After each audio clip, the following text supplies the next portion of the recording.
Now, when it comes to building squads in eFootball, there are different ways to do that, and different things to consider, from your manager down to your game settings. But before we go any further, let me make one thing clear. This video isn't about saying this is the best formation ever. This is just the most meta formation right now. The one dominating online matches if you build it the right way. Before you even pick a single player, you need to lock in your coach, and because your coach determines how effective your players are going to play. Back in the day, we had coaches with just one booster, like Gasparini, and those boosters gave specific attribute boosts to certain players, but in today's meta, we've got 2 booster coaches, and that changes everything. You can't just pick anyone anymore, you've got to be tactical. Before choosing your players, you need to decide exactly how you're going to optimize your coach's boosters. In the current meta, the reigning coach is none other than Capello. His booster is crazy. It improves your players' finishing and defensive awareness, which basically strengthens both ends of your team. Your attackers hit harder, and your defenders read the game smarter. But here's what most players ignore. The coach's affinity. For Capello, that affinity works best with players aged 30 and above. So, in this video, I'm going to maximize that advantage by building a full squad made up of players 30 years and older. Next up, your playstyle. Every player in eFootball knows there are 5 playstyles: possession game, quick counter, long ball counter, out wide, and long ball. Each one has its strength, but for me, I'm using long ball counter. It's simply the most consistent and unpredictable setup right now. Now let's dive into the players. To build the perfect squad, you need to understand 3 things: the playstyles of your players, the formation you're using, and your game plan settings. There are tons of formations that work, but the one that fits the long ball counter meta perfectly for me is the 4-2-1-3 formation. It's balanced, compact, and transitions beautifully from defense to attack. You get 2 defensive midfielders to shield the backline, 1 attacking midfielder to link up play, and 3 up front to stretch defenses wide. First up, the goalkeeper. There are 2 main types of goalkeepers in eFootball: attacking goalkeeper and the defensive goalkeeper. Attacking goalkeeper. This type steps out of the box quickly, acts like a sweeper, and helps start counterattacks. Defensive goalkeeper. These stays deeper, prioritizes positioning, and focuses on shot stopping rather than rushing out.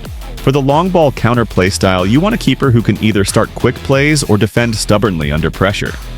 So, if you prefer a more aggressive play-initiating style, go for David De Gea.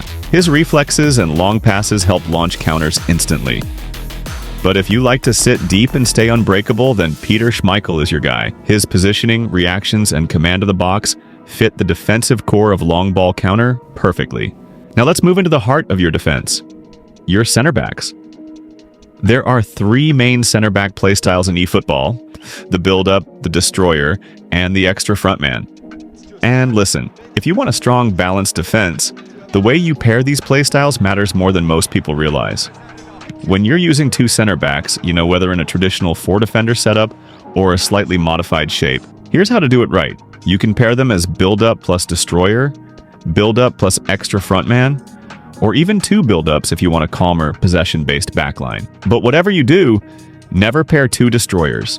A destroyer with an extra frontman or 2 extra frontmen.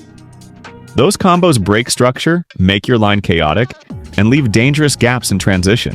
Let's break each playstyle down a bit. A build-up center back is basically your calm general. He holds his position, reads the game, and builds attacks from the back. They don't just defend, they organize.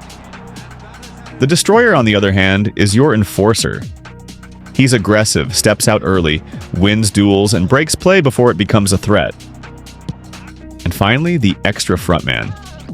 He pushes high up during attacks, almost behaving like a deep midfielder. It's risky, but when you're chasing a goal or pressing high, it can completely overload the opponent. Personally, I prefer using 2 build-ups to solidify my defense. It gives me composure and control. But if you want that perfect meta balance, the build-up plus destroyer combo is easily the most effective setup in the game right now. Now, for those of you who prefer a 3 center back formation with a single fullback, the rules shift slightly. The best combo here is one of each playstyle: a build-up, a destroyer, and an extra frontman. That way, you've got balance, aggression, and a bit of creativity. Alternatively, you can run 2 build-ups with either a destroyer or an extra frontman. Just make sure your middle center back is the calmest, ideally the build-up, because he anchors the shape. The moment your middle center back loses discipline, your backline collapses. Now let's talk about the fullbacks. Just like center backs, fullbacks also have 3 distinct playstyles: the attacking fullback, the defensive fullback, and the fullback finisher. If you're an attacking player, this one's for you. Attacking fullbacks constantly overlap, stretch the pitch, and deliver crosses. Think of PSG's Hakimi or Nuno Mendes, always bombing forward, creating width and linking up with wingers. But if you're a defensive-minded player like me, then you'll prefer 2 defensive fullbacks. These are players who stay back, keep shape, and protect your flanks from counterattacks. They are disciplined, physically strong, and difficult to beat one-on-one. And then there's the fullback finisher. They don't just overlap, they cut inside and look to score. The main difference between a fullback finisher and an attacking fullback is intent. Attacking fullbacks create chances. Finishers want to take them. Now moving into the midfield, this is where your entire squad's rhythm is decided. So let's start with the defensive midfielder role. There are 4 main playstyles for this position: the anchorman, the destroyer, the orchestrator, and the box-to-box. Out of all these, the anchorman is hands down the best for your DMF. This player protects the backline, holds position, and rarely leaves space behind. They keep your structure intact, and that's vital for the long ball counter playstyle. When pairing midfielders, the best combo is to use an anchorman as your main DMF, and next to him, either an orchestrator or a box-to-box midfielder. The orchestrator sits deeper, recycles possession, and creates attacking chances while still providing defensive support. The box-to-box, on the other hand, covers the entire pitch, defending, attacking, running non-stop for all 90 minutes. They don't create as many chances as the orchestrator, but their stamina and movement make them perfect for transitions. And if you already have a destroyer among your center backs, then you don't need another one in midfield. Now for your attacking midfielder, your creative heartbeat. This position has 4 main playstyles: classic number 10, hole player, creative playmaker, and dummy runner. The classic number 10 is your traditional playmaker. He stays central, dictates tempo, and looks for killer passes. The hole player is more unpredictable. They drift between the lines, make late runs, and always look to exploit space. The creative playmaker is patient, technical, and thrives in tight areas. They love linking midfield and attack seamlessly. And finally, the dummy runner. A rare but interesting one. They pull defenders away, create space for others, and are often used more effectively in the center forward role. Out of all of them, the hole player tends to be the best for this meta.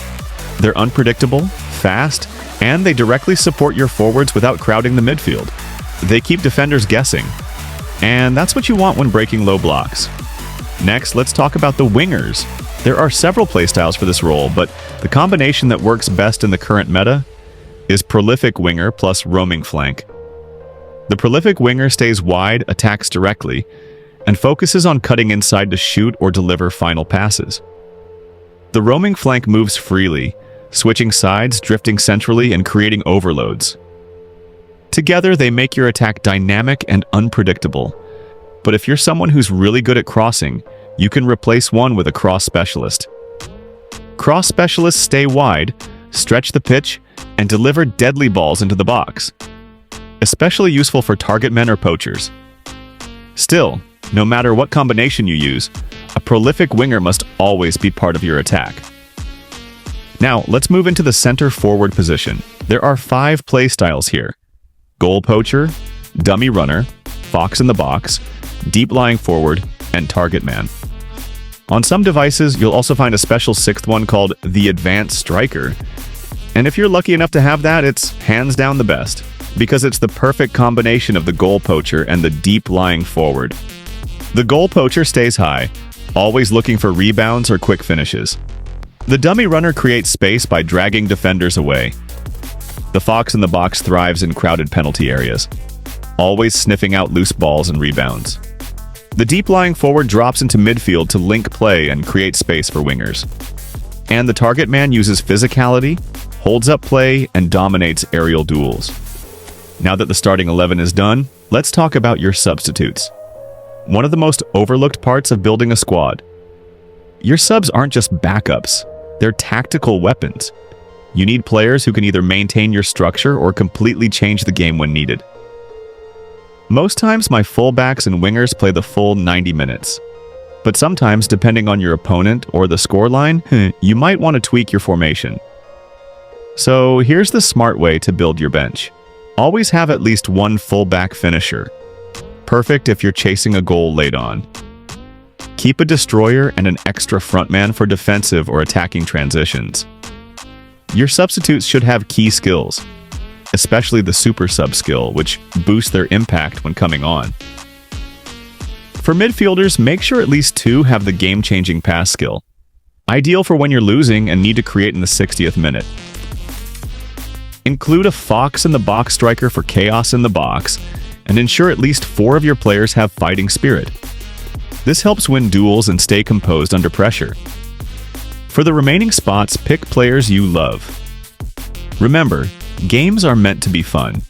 Build around your personality, not just the numbers. Now for a quick bonus tip, match roles. Especially the player to join the attack roles. 1, 2, and 3. When setting them, choose players with aerial superiority and heading skills. It increases your chances of scoring from corner kicks and set pieces.